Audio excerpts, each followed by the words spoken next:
ഉണ്ണിബാലകൃഷ്ണൻ, ഇന്നലെ നമ്മൾ ഈ വിഷയം ചർച്ച ചെയ്തിരുന്നു. ഇന്നിപ്പോൾ മോഹൻലാലിന്റെ ഖേദപ്രകടനത്തോടു കൂടി വീണ്ടും ഈ വിഷയം ചർച്ചയ്ക്ക് എടുക്കേണ്ടി വന്നിരിക്കുകയാണ്. അപ്പോൾ ആ ഖേദപ്രകടനം എന്തുകൊണ്ടായിരിക്കാം എന്നാണ് തോന്നുന്നത്? സമ്മർദ്ദത്തിന്റെ ഭാഗമായിട്ടാണ്? നിശ്ചയമായും അക്കാര്യത്തിനകത്തൊന്നും എനിക്കൊരു സംശയമില്ല. മാത്രമല്ല, അത്തരത്തിലുള്ള ഖേദപ്രകടനത്തിൻ്റെ ആവശ്യം തന്നെ ഉണ്ടായിരുന്നു എന്ന് ഞാൻ വിചാരിക്കുന്നില്ല. നമ്മളിപ്പോൾ ഒരു കലാസൃഷ്ടി നടത്തുന്നത് ആരായാലും ആ കലാസൃഷ്ടി നടത്തുന്നത് ഉത്തമ ബോധ്യത്തിലായിരിക്കുമല്ലോ. ആ ഉത്തമ ബോധ്യമുള്ള ഒരാൾ ഒരു കലാസൃഷ്ടി നടത്തിക്കഴിഞ്ഞാൽ അതുമായി ബന്ധപ്പെട്ട് ഏതെങ്കിലും തരത്തിലുള്ള പ്രതിഷേധങ്ങൾ ഉണ്ടായാൽ പോലും ആ കലാസൃഷ്ടിയിൽ നിന്ന് അവർ പിന്നോട്ട് പോകുന്ന ഒരു രീതി നമ്മൾ കണ്ടിട്ടില്ല. സാധാരണഗതിയിൽ പല തരത്തിലുള്ള നാടകങ്ങൾക്കെതിരെ, ഇതിനു മുമ്പ് സിനിമകൾക്കെതിരെ, കവിതകൾക്കെതിരെ ഒക്കെ തന്നെ പലതരത്തിലുള്ള പ്രതിഷേധങ്ങൾ രാജ്യത്ത് രൂപപ്പെട്ടിട്ടുണ്ട്. ആ രാജ്യത്ത് രൂപപ്പെട്ട പ്രതിഷേധങ്ങൾക്ക് മുന്നിൽ മുട്ടുമടക്കുന്ന ഒരു ആളെയും നമ്മൾ കണ്ടിട്ടില്ല. മറിച്ച് ആ സന്ദർഭങ്ങളിലെല്ലാം നമ്മുടെ നിയമവ്യവസ്ഥ ഈ പറയുന്ന കലാസൃഷ്ടി നടത്തുന്നവർക്ക് അനുകൂലമായി നിലപാടെടുക്കുകയും അതുമായി ബന്ധപ്പെട്ട എത്ര സുപ്രീം കോടതി ജഡ്ജ്മെൻറ്റുകൾ വരെയുണ്ട്. അപ്പോൾ ഇവിടെ ഈ പറയുന്ന മോഹൻലാലാണെങ്കിലും ആ സിനിമയുടെ അണിയറ പ്രവർത്തകർ അവരൊരു റീസെൻസറിങ്ങിന് തയ്യാറായിരിക്കുന്നു എന്ന് പറയുന്നത് അങ്ങേയറ്റം ഖേദകരമാണ്. അവർക്ക് അവരുടെ ബോധ്യത്തിൽ നിന്നുകൊണ്ടല്ലേ അവർ ഈ സിനിമ എടുത്തത്. അവർക്ക് ഇത് മനസ്സിലായില്ലേ? ഇപ്പോൾ പലതരത്തിലുള്ള ഫേസ്ബുക്ക് പോസ്റ്റുകൾ വരുന്നുണ്ട്. ഇതാദ്യം മോഹൻലാൽ കണ്ടിരുന്നില്ല. മോഹൻലാൽ കാണാതെയാണോ മോഹൻലാൽ ഒരു സിനിമയിൽ അഭിനയിക്കാൻ തീരുമാനിക്കുന്നത്? മോഹൻലാൽ അഭിനയിക്കുന്ന എല്ലാ സിനിമകളുടെയും തിരക്കഥകൾ മോഹൻലാൽ എന്നല്ല, ഏത് നടന്മാരായാലും നടിമാരായാലും അഭിനയിക്കുന്ന കഥാപാത്രങ്ങൾ അവർ മനസ്സിലാക്കിയിരിക്കും, ആ കഥ മനസ്സിലാക്കിയിരിക്കും, അതിൽ പ്രവർത്തിക്കുന്ന ആളുകളെ മനസ്സിലാക്കിയിരിക്കും. ആ രീതിയിലൊക്കെ ഒഴുകഴിവുകൾ പറഞ്ഞുകൊണ്ട് ഉരുണ്ട് കളിക്കുന്ന ഒരു രീതി പോലും ഉണ്ട്. ഇതിൻ്റെ കാരണം എന്താണെന്നറിയാമോ? ശരിക്കും പറഞ്ഞാൽ പേടിച്ചു പോയി എന്നുള്ളതാണ് പ്രശ്നം. ഭയപ്പാടിൻ്റെ ഒരു അന്തരീക്ഷം ഉണ്ടായിരിക്കുന്നു എന്നുള്ളതാണ്. അതാണ് അഡ്രസ്സ് ചെയ്യപ്പെടേണ്ടത്. ഞാൻ പറയുന്നത്, ഇപ്പോൾ ഞാനൊരു ഉദാഹരണം പറയാം. ഈ അടുത്ത കാലത്ത് ഇറങ്ങിയ ഒരു സിനിമയാണല്ലോ ജല്ലിക്കെട്ട്. ജല്ലിക്കെട്ട് എന്ന് പറയുന്ന സിനിമ ലിജോ ജോസ് പല്ലിശ്ശേരി സംവിധാനം ചെയ്ത സിനിമയാണ്. അത് ത്രൂ ഔട്ട്, ആ സിനിമ നിങ്ങൾ കണ്ടിട്ടുണ്ടാവുമല്ലോ, ത്രൂ ഔട്ട് അസഭ്യം പറയുന്നൊരു സിനിമയാണ് അല്ലേ? ആ അസഭ്യം പറയുന്ന സിനിമയാണ് അത് എന്ന് പറഞ്ഞിട്ട് ചില വിവാദങ്ങൾ ഉണ്ടായിരുന്നല്ലോ. പക്ഷേ ആ സിനിമ കേരളത്തിൽ തിയേറ്ററുകളിൽ ഓടിയില്ലേ? എന്തുകൊണ്ടാണ്? ആ കഥാപരിസരത്ത് പെരുമാറുന്ന കഥാപാത്രം, ചുരുളി ആ സിനിമയിലെ കഥാപരിസരവും അതിൻ്റെ പ്രമേയവും ആ പ്രമേയത്തിൽ വരുന്ന കഥാപാത്രങ്ങളും ഒക്കെ ഉപയോഗിച്ചുകൊണ്ടിരിക്കുന്ന ഭാഷയാണ് ആ സിനിമയിൽ ഉപയോഗിച്ചിരിക്കുന്നത്. അതൊരു കലാകാരൻ്റെ സ്വാതന്ത്ര്യമാണ്. അത്തരത്തിലൊരു ഭാഷ സംസാരിക്കുന്ന വിഭാഗങ്ങളുമുണ്ട്. അപ്പോൾ അവരെ റെപ്രസെൻ്റ് ചെയ്യുന്ന ഒരു കഥാന്തരീക്ഷം സിനിമയാക്കുമ്പോൾ സ്വാഭാവികമായിട്ടും ആ ഡയലോഗുകളിലൊക്കെ ഇത്തരത്തിലുള്ള അസഭ്യ പ്രയോഗങ്ങൾ വരും. അതിനെ ആരും തന്നെ ഒരു മോശപ്പെട്ട കാര്യമായി കണ്ടിട്ടില്ല. ഈ പറയുന്ന കുട്ടികളുമായിട്ട് പോയിരുന്ന് കാണാനൊക്കെ ഒത്തിരി ബുദ്ധിമുട്ടുള്ള സിനിമയാണ് എന്ന് പറയുമ്പോൾ പോലും അത് കാണിക്കാൻ പാടില്ല എന്ന് പറഞ്ഞുകൊണ്ട് കുടുംബ പ്രേക്ഷകരുണ്ടായിരുന്നില്ല. OTT പ്ലാറ്റ്ഫോമിലൂടെ നിങ്ങൾക്ക് കാണാം. പക്ഷേ അപ്പോഴും നമ്മൾ അതിനോട് എടുത്തൊരു സമീപനം എന്താണ്? ആ സമീപനമാണല്ലോ പ്രശ്നം. ഇപ്പം അങ്ങനെയുള്ള ചില കഥാന്തരീക്ഷങ്ങൾ ഉണ്ടാകുമ്പോൾ അത്തരത്തിലുള്ള ചില പ്രയോഗങ്ങൾ വന്നാൽ അതിനെ എതിർക്കേണ്ടതില്ല.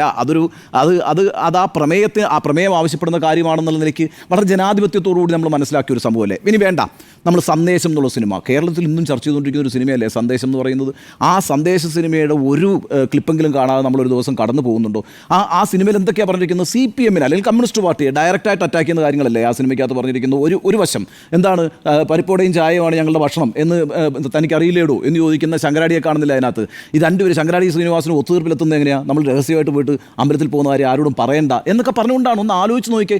ഇപ്പുറത്ത് ഗാന്ധി തൊപ്പി വെച്ചിട്ടാണ് മദ്യപിക്കുന്ന കാര്യം മാമുക്കോയുടെ കഥാപാത്രം പറയുന്നത് അല്ലേ?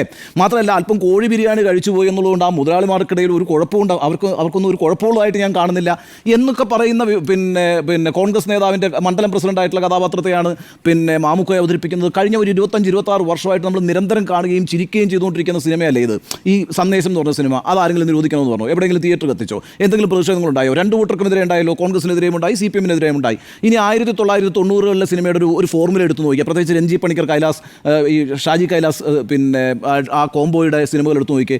ആ സിനിമകളിലൊക്കെ കേരളത്തിൽ ഇനി ഏത് രാഷ്ട്രീയ വിഷയമാണ് ചർച്ച ചെയ്യാത്ത എല്ലാ ചാരക്കേസ് മുതൽ ഇങ്ങോട്ട് എല്ലാ രാഷ്ട്രീയ വിവാദങ്ങളും എടുത്ത് ചർച്ച ചെയ്തിട്ടുള്ള സിനിമകളല്ലേ രഞ്ജി പണിക്കരുടെയൊക്കെ സിനിമ എന്ന് പറയുന്നത്. അതിനകത്ത് K കരുണാകരൻ ക്യാരക്ടറായിട്ട് വന്നിട്ടില്ലേ? EK നായനാർ ക്യാരക്ടറായിട്ട് വന്നിട്ടില്ലേ? VS അച്യുതാനന്ദൻ ക്യാരക്ടറായിട്ട് വന്നിട്ടില്ലേ? അപ്പോഴൊന്നും നമുക്ക് ഈ പറയുന്ന ഒരു പ്രതിഷേധവും ഉണ്ടായിരുന്നല്ലോ. എന്താ കാര്യം? മലയാളിയുടെ ഒരു സ്വഭാവം എന്ന് പറയുന്നത്, മലയാളി രാഷ്ട്രീയത്തെ ഗൗരവകരമായി കാണും, അതേസമയം രാഷ്ട്രീയ പരിഹാസങ്ങളെയും അതിൻ്റേതായ രീതിയിൽ ഉൾക്കൊള്ളും എന്നുള്ളതാണ്. ഇപ്പോൾ ഏറ്റവും കൂടുതൽ ട്രോളുകൾ ഇറങ്ങുന്ന ഒരു സമൂഹമായിരിക്കും മലയാളി സമൂഹം എന്ന് പറയുന്നത്. എത്ര എളുപ്പത്തിലാണ് ഓരോ വിഷയത്തോടും മലയാളി ട്രോളുകളിലൂടെ ഇപ്പോൾ പ്രതികരിച്ചുകൊണ്ടിരിക്കുന്നത്. നിങ്ങൾക്കറിയാമോ, കേരളത്തിലെ പല രാഷ്ട്രീയ നേതാക്കളും ഇവിടുത്തെ പത്രങ്ങളിലെ കാർട്ടൂണിസ്റ്റുകളെ വിളിച്ച് ചോദിക്കും, 2 ദിവസം 3 ദിവസം കഴിഞ്ഞാൽ K കരുണാകരൻ നേരിട്ട് വിളിക്കുമായിരുന്നു പറഞ്ഞിട്ടുണ്ട് പല കാർട്ടൂണിസ്റ്റുകളും. 3 ദിവസം തൻ്റെ പടം കാർട്ടൂണായിട്ട് വന്നില്ല എങ്കിൽ, അല്ലെങ്കിൽ താനുമായി ബന്ധപ്പെട്ടൊരു പരിഹാസം കാർട്ടൂണായിട്ട് വന്നില്ല, ഒരു അസ്വസ്ഥതയാണ്. കാരണം എന്നിട്ട് കരുണാകരൻ തന്നെ വിളിച്ച അനുഭവങ്ങൾ ഈ കാർട്ടൂണിസ്റ്റുകൾ കേരളത്തിൽ പറഞ്ഞിട്ടുണ്ട്. അപ്പോൾ ആ രീതിയിലുള്ളൊരു സമൂഹമാണ് നമ്മളെ. അപ്പം അങ്ങനെ ഒരു സ്ഥലത്ത് ഇത്തരത്തിലുള്ളൊരു ഭീതിയുടെ അന്തരീക്ഷം ഉണ്ടാകുന്നത് ശരിയല്ല. ഇനിയിപ്പോൾ ഇവിടുത്തെ ഒരു പ്രശ്നം എന്താ, ഇപ്പം ഇതിനകത്ത് യഥാർത്ഥത്തിൽ ഭയാശങ്കകളുള്ള പ്രസ്ഥാനം ആരാണെന്നറിയാമോ? ഈ ഭയാശങ്കയുള്ള വിഭാഗം ആരാണെന്നറിയാമോ? അത് മോഹൻലാലും പൃഥ്വിരാജും ഒക്കെ അവരുടെ ഈ വ്യവസായമൊക്കെ ആയിട്ട് മുന്നോട്ട് പോകുന്നതിൻ്റെ ഭാഗമായി പലതരത്തിലുള്ള വെല്ലുവിളികൾക്ക് ഉണ്ടായേക്കാം എന്നവർ ഭയക്കുന്നുണ്ടാകും. പക്ഷെ മറുവശത്താണ് യഥാർത്ഥത്തിൽ ഭയം നിൽക്കുന്നത്. അത് സംഘപരിവാറിനാണ് ഇക്കാര്യത്തിൽ ഭയമുള്ളത്. എന്തുകൊണ്ടാണെന്ന് ഞാൻ പറഞ്ഞുതരാം. സംഘപരിവാർ ഇന്ത്യയിൽ 3 പ്രധാനപ്പെട്ട വിഷയങ്ങളിൽ ഭയമുള്ളവരാണ്. ഒന്നാമത്തെ പ്രശ്നം RSSുമായി അസോസിയേറ്റ് ചെയ്യപ്പെട്ടാണ് ഗാന്ധിവധം നിൽക്കുന്നത്. ഗാന്ധിവധവുമായി എപ്പോൾ എന്ത് സംഭവിച്ചാലും വളരെ പെട്ടെന്ന് ഭീതിയിലായി പോകുന്ന ഒരു പ്രസ്ഥാനമാണ് സംഘപരിവാർ പ്രസ്ഥാനം. അതിന് ഉദാഹരണം ഞാൻ പറഞ്ഞുതരാം.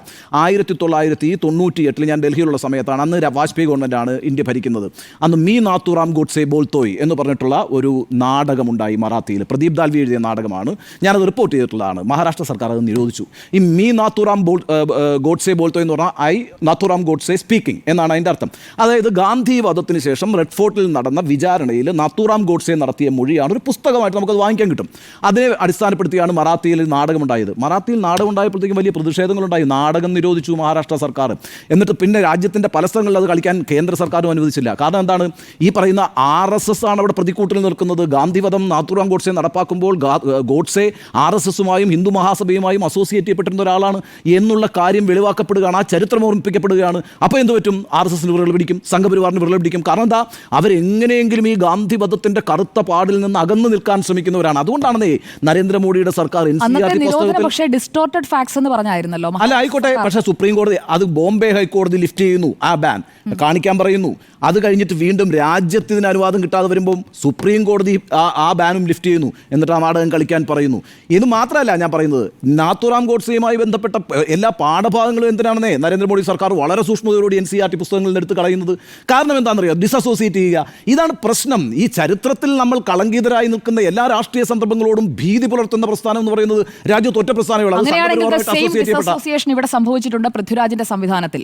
എന്തുകൊണ്ട് ഈ റൈറ്റ്സ് തുടങ്ങിയ ഭാഗം ഇതിൽ നിന്ന് ഒഴിവാക്കപ്പെടുന്നു, ബോധപൂർവ്വം ഒഴിവാക്കുന്നു? അതും ഡിസസോസിയേഷൻ ആണ് വാദം ശരിവെക്കുമ്പോൾ. അല്ല, അവിടെയൊക്കെയാണ് ഞാൻ വരുന്നത്. ഞാനത് പറഞ്ഞുതരാം, ഞാനത് വിശദീകരിച്ചു തരാം. രണ്ടാമത്തെ കാര്യം പറയാം. ഹേ റാം എന്ന് പറഞ്ഞ സിനിമ നിങ്ങളൊക്കെ കണ്ടിട്ടുണ്ടാവുമല്ലോ. കമലഹാസൻ സംവിധാനം ചെയ്ത സിനിമ 2000 ഇറങ്ങിയ സിനിമയാണ്. എന്തൊക്കെ പ്രതിഷേധങ്ങളായിരുന്നു ആ സിനിമയുടെ റിലീസ് ചെയ്യുന്നതുമായി ബന്ധപ്പെട്ട്. എന്നിട്ട് ആ സിനിമയോടെ കളിച്ചില്ലേ? ഒരു കുഴപ്പമില്ലാതെ കളിച്ചു എന്നേ.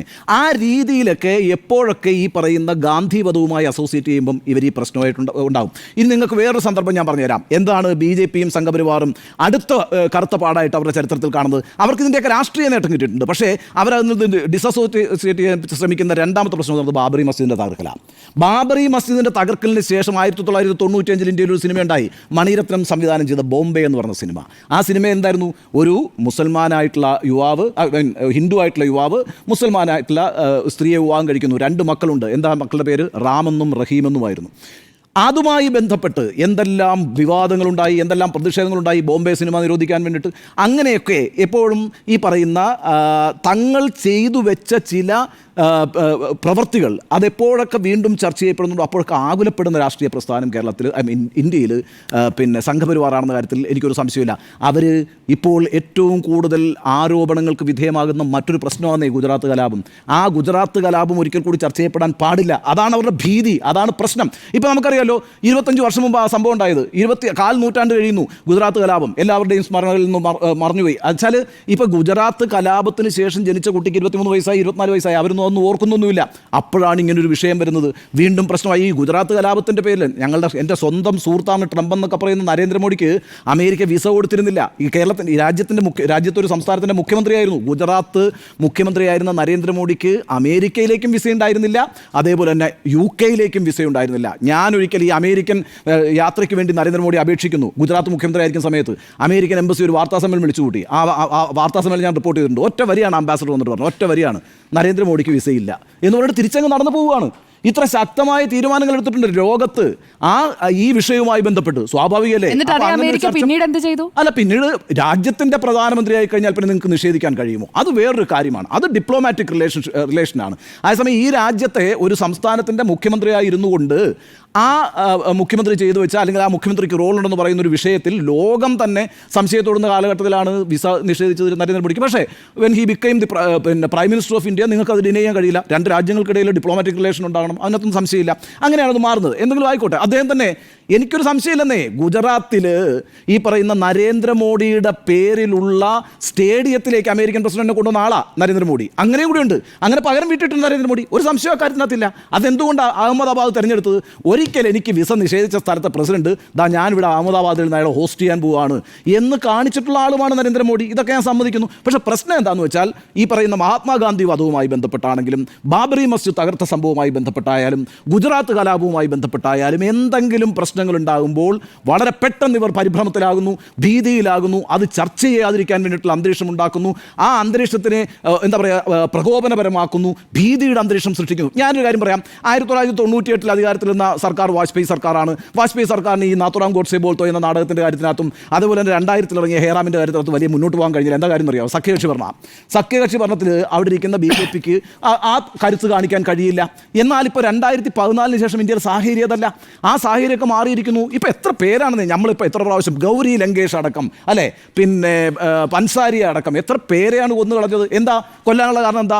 വിരുദ്ധാഭിപ്രായങ്ങൾ പറയുന്നു. വിരുദ്ധാഭിപ്രായങ്ങൾ പറഞ്ഞു കഴിഞ്ഞാൽ അതിനെ അമർച്ച ചെയ്യാൻ വേണ്ടിയിട്ട് ആയുധം ഉപയോഗിക്കണമെങ്കിൽ ആയുധം ഉപയോഗിക്കുമെന്ന് തെളിയിച്ച ആളുകളാണ് ഈ സംഘപരിവാറുമായി അസോസിയേറ്റ് നിൽക്കുന്ന ആളുകൾ. അതിപ്പം ഈ പറയുന്ന കലബുർഗിയുടെ കാര്യത്തിനകത്താണെങ്കിലും നമ്മുടെ തൊട്ടടുത്തല്ലേ കർണാടകത്തിൽ 2 കൊലപാതകങ്ങൾ നടന്നത് 2019 എന്നാണ് എൻ്റെ ഓർമ്മ.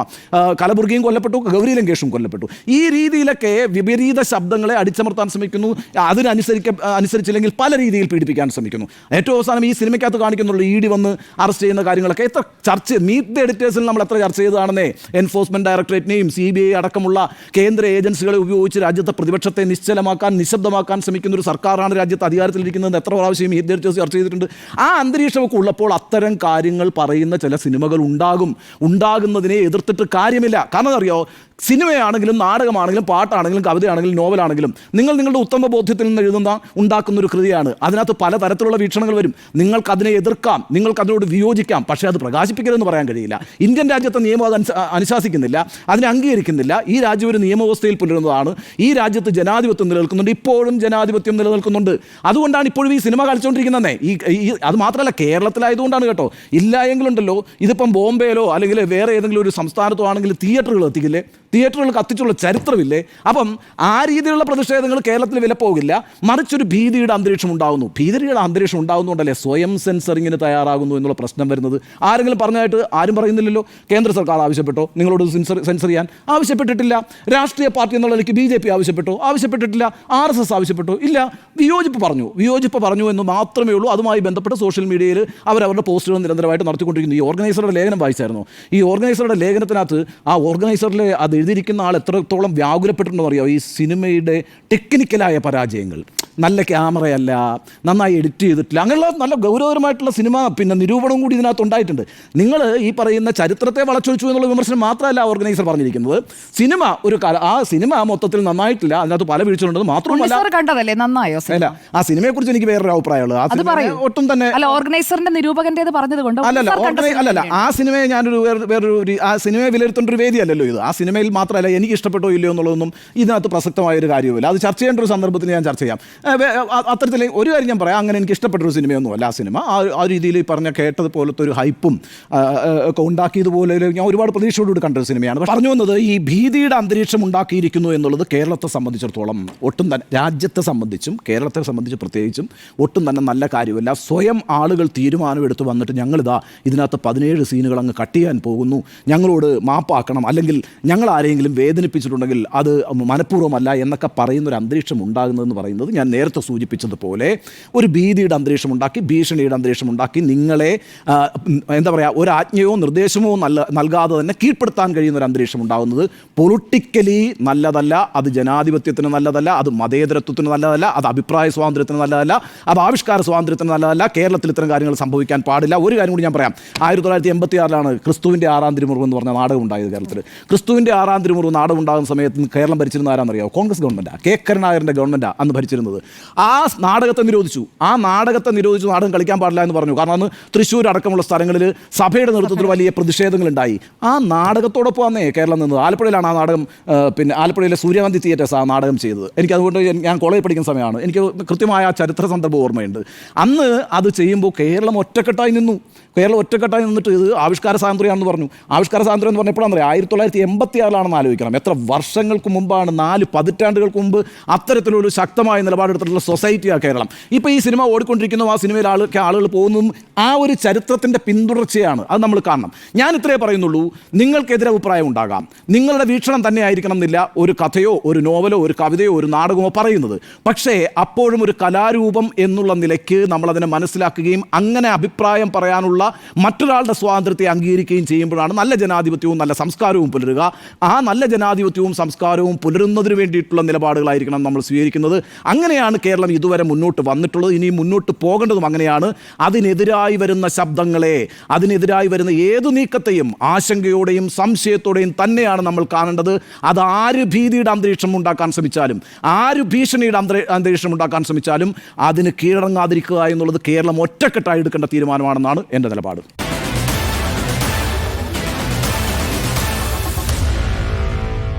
Meet the editors.